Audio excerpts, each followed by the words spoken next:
The first time I saw her, everyone else in the station stepped away.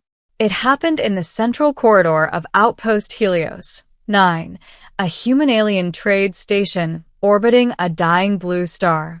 The corridor was always loud, machines humming, traders arguing, engines roaring in distant hangars, but when she appeared, the noise faded into uneasy whispers.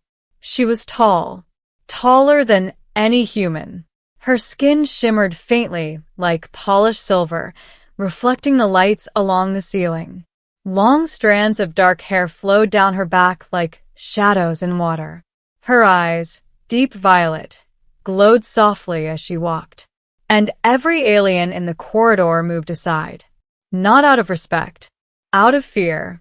I later learned her species was called the Varelians, a powerful warrior race known across several star systems.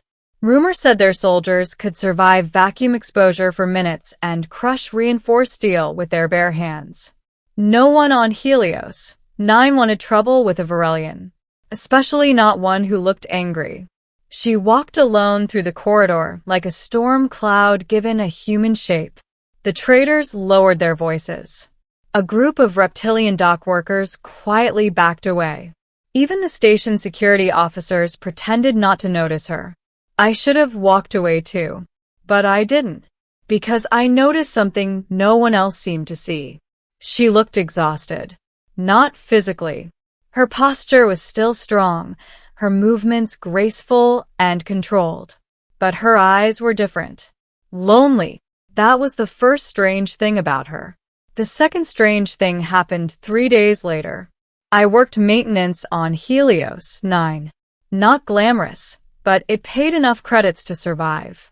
Most nights I fixed oxygen filters, power relays, and broken docking clamps while half the station slept. Around midnight one shift, I saw her again. She stepped out of the elevator near the habitation decks. Everyone else stepped out of her path like before. She didn't look at anyone. She just walked quietly down the corridor toward the far end where the private diplomatic quarters were located. That's when I heard the whispers. Don't look at her.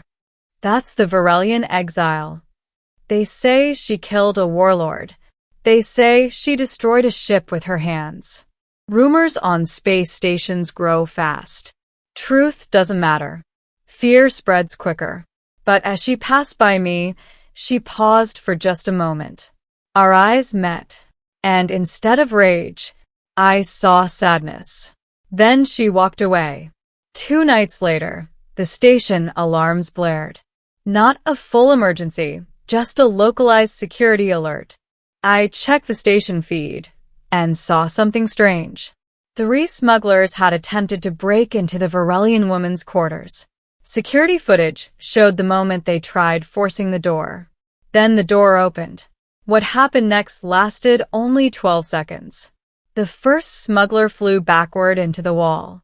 The second collapsed before he even finished raising his weapon. The third ran screaming down the corridor. After that, the hallway cameras went dark.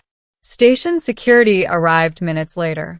They took the injured smugglers away and sealed the corridor. And the next day, everyone avoided that hallway entirely. Except me. Curiosity can be dangerous on a space station, but sometimes it's stronger than common sense. I walked down that quiet hallway during my late shift. Her door stood at the end. A sleek metallic panel marked with Varelian symbols. There were faint scratches on the wall nearby, evidence of the fight. I turned to leave. Then the door opened suddenly, and she stood there. Up close, she was even more intimidating.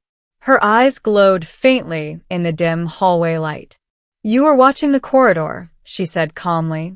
Her voice was deep but smooth, not hostile, just observant. I'll work maintenance, I said awkwardly. She studied me. For a long moment neither of us spoke. Then she asked something unexpected. Why are humans not afraid? I blinked. Oh, we are, I said quickly.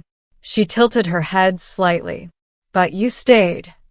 I shrugged. Someone should make sure no one bothers you again. I didn't know why I said that. Maybe I just felt bad that the entire station treated her like a monster. She stared at me for several seconds.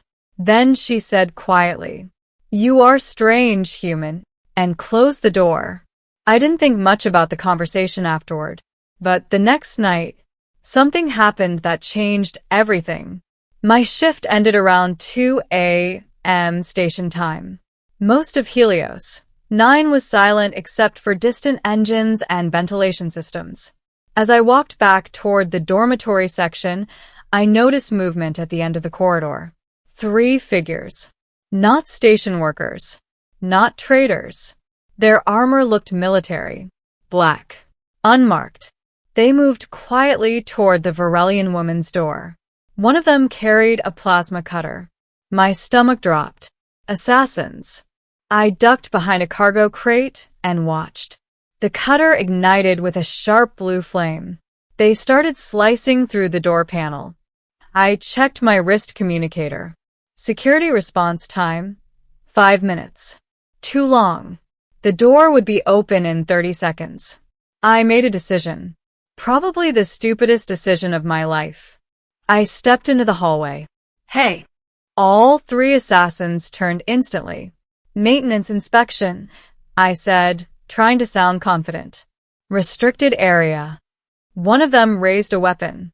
"Leave." I didn't move. "Or what?" I asked. "Bad idea." The weapon fired. The plasma bolt scorched the wall inches from my head. I ran. Not away. Toward them. I slammed into the closest assassin before he could fire again. We crashed into the wall. The second attacker grabbed me and threw me aside like I weighed nothing. My back hit the floor hard. The third aimed directly at my chest. Then the door behind them exploded open. She stepped out.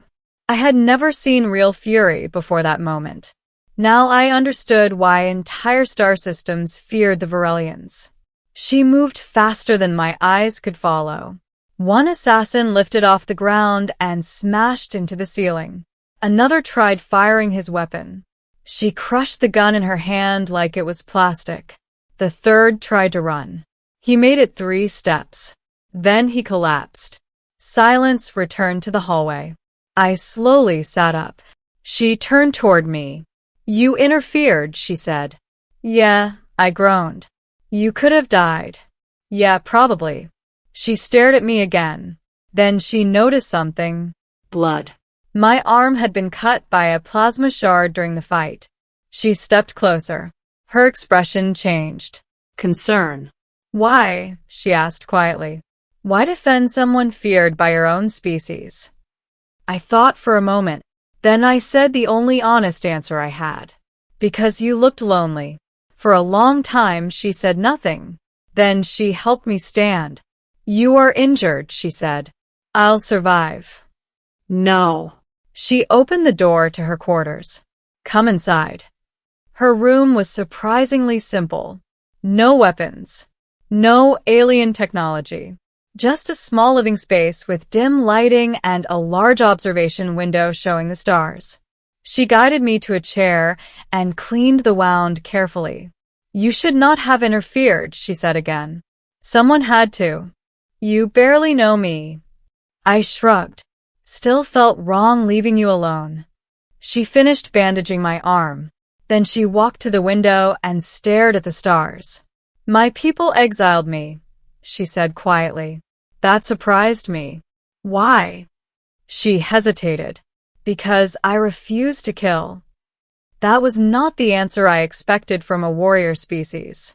"In my culture," she continued, "strength is proven through conquest. And you didn't want that." "No." Silence filled the room. Then she said something that shocked me. "You remind me of someone." "Who?" "My brother." I leaned back in the chair. "Is that good or bad?" Her lips curved slightly. "It is good." After that, we talked. For hours. About Earth. About her homeworld. About stars, wars, and the strange loneliness of space. Eventually, exhaustion caught up with me. "I should go," I said. But when I stood up, Dizziness hit me. She noticed immediately. You will stay. I'll be fine. You will stay. Apparently arguing with a Varelian warrior was pointless. So I slept, not in the room, but outside her door, just in case those assassins came back. Morning arrived with the hum of station lights.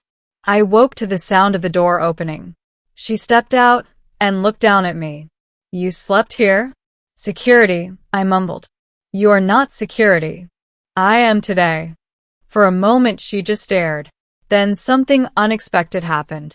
She laughed. A soft, surprised laugh like she wasn't used to making that sound. Then she did something even more surprising. She grabbed my arm and pulled me inside. You foolish human, she said. If you guard my door, you'll do it properly. Over the next few weeks, something strange happened on Helios 9. The Varelian exile was no longer always alone. Sometimes she walked the station with a human maintenance worker beside her. People still stepped aside, but now they whispered something different. Why does the warrior protect the human? They didn't know the truth. The truth was simpler. She wasn't protecting me. We were protecting each other. Because in the cold silence of space, even the strongest warrior sometimes needs someone who refuses to walk away. And sometimes, all it takes to change the universe is a human stubborn enough to sleep outside a lonely alien's door. Weeks passed. Life on Helios 9 returned to its usual rhythm. Cargo ships arriving, traders arguing over prices, smugglers pretending to be honest merchants. But something had changed. Wherever the Varelian woman walked, I walked beside her. At first people watched us like we were some strange phenomenon. A terrifying alien warrior and a human maintenance worker carrying a toolbox. Sometimes we talked while walking through the corridors. Sometimes we said nothing at all. And somehow, that silence felt comfortable. One evening we stood at the large observation deck overlooking the dying blue star. Its light painted the entire station in shimmering blue. She leaned against the glass, staring at the distant glow. My people would not understand this, she said quietly. What? I asked, standing peacefully beside another species. I smiled. Humans are weird like that. She glanced down at me. I have noticed. For a moment we simply watched the stars. Then the station lights flickered. Once. Twice. A low alarm echoed through the corridor. My instincts immediately tensed. That's not normal, I said. She had already noticed. Her posture shifted, the calm observer replaced by the warrior. Power disruption, she said. The emergency speakers crackled to life. Attention, all personnel. Unauthorized vessels detected approaching Helios 9. I felt my stomach tighten. Unauthorized vessels usually meant one thing. Pirates. Or worse. She turned toward the corridor instantly. They have come for me. What? My enemies, she said calmly. They tracked me here. As if on cue, the station trembled. A distant explosion echoed somewhere near the docking rings. Emergency lights turned the hallway crimson. People began running past us. Panicked voices filled the air. They breached the outer hangar. Security teams down. They're heading toward the diplomatic sector, which meant they were heading toward her. I looked at her. You should leave. She shook her head slowly. No. If they find you, they will. Her violet eyes burned with quiet determination. And I will end this. Another explosion rocked the station. Metal groaned somewhere far away. She stepped toward the corridor. But before she could walk away, I grabbed her arm. She stopped instantly. Let go, human, she said softly. No. Her eyes narrowed slightly. They came for me, not you. Yeah, I said, but they're attacking my station. For a long moment she stared at me. You would fight them? I shrugged. I mean, I've already had guns pointed at me this week. To my surprise, the corner of her mouth twitched again. That small smile she rarely showed. You are truly reckless. Probably. She considered something silently. Then she said the last thing I expected. Then you will stay behind me. Deal. The battle in the docking ring was chaos. Blaster fire echoed through the metal corridors. Security drones floated overhead firing stun beams. Several armored soldiers lay unconscious across the floor. But the attackers were still pushing forward. They wore black combat armor similar to the assassins from before. Only this time there were many more of them. At least 20. One of them spotted us. There she is. Weapons raised instantly. The hallway filled with plasma fire. I dove behind a cargo container. She didn't. The Varelian warrior stepped forward into the storm of light. And then she moved. I had seen her fight before. But this time, she was unstoppable. She disarmed the first attacker in seconds. The second crashed through a wall panel. A third flew across the corridor like a rag doll. Even heavily armored soldiers struggled to react to her speed. Within minutes, half the attackers were already down. But more kept coming through the breached docking bay. That's when I noticed something. A heavy plasma launcher aimed straight at her back. Behind you, I shouted. The weapon fired. Instinct took over. I tackled her sideways. The blast slammed into the wall where she had been standing. The explosion threw both of us across the floor. My ears rang. The hallway spun. She sat up first. Her eyes widened slightly. You shielded me. I coughed. Teamwork. The attacker raised the launcher again. But before he could fire, she was already moving. 3 seconds later, he was unconscious on the ground. Silence slowly returned to the docking ring. The last remaining enemy dropped his weapon and ran. Station security finally arrived moments later. Dozens of officers flooded the corridor. The attackers were quickly restrained. Medical teams rushed to the injured. And slowly, the chaos ended. Hours later, the station commander requested to speak with her. And with me. We stood in the command chamber overlooking the stars. The commander sighed heavily. Well, this is the strangest security report I've ever read. He looked at her. Apparently, you saved the station. She said nothing. Then he looked at me. And you tackled a Varelian warrior to protect her. I rubbed the back of my neck. Yeah, that part sounds weird out loud. The commander shook his head. Whatever the reason, Helios, 9 owes you both. He paused before continuing. And for the record, you are welcome to stay here as long as you wish. She nodded respectfully. Thank you.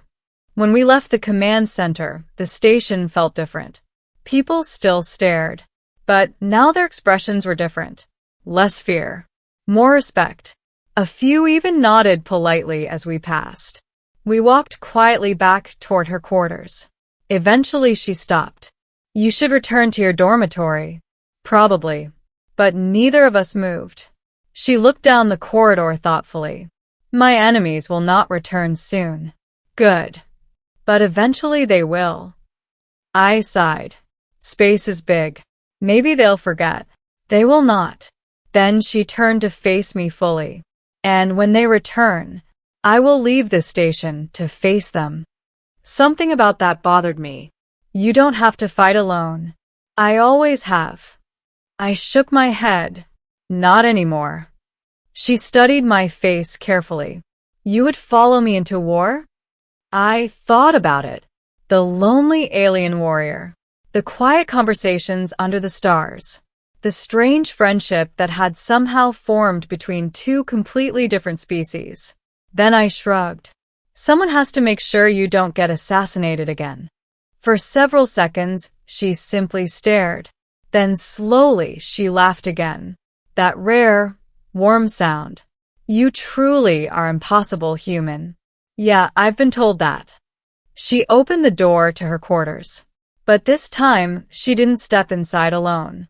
She gestured toward the doorway. Then come inside. I raised an eyebrow. Not sleeping in the hallway tonight? She shook her head with a faint smile. No. Then she said quietly, "Tonight you are welcome." And as the door closed behind us, the stars of Helios 9 shone silently outside. Because sometimes the universe brings together the most unlikely allies. A lonely alien warrior and a stubborn human who refused to leave her alone. And sometimes that is how legends begin.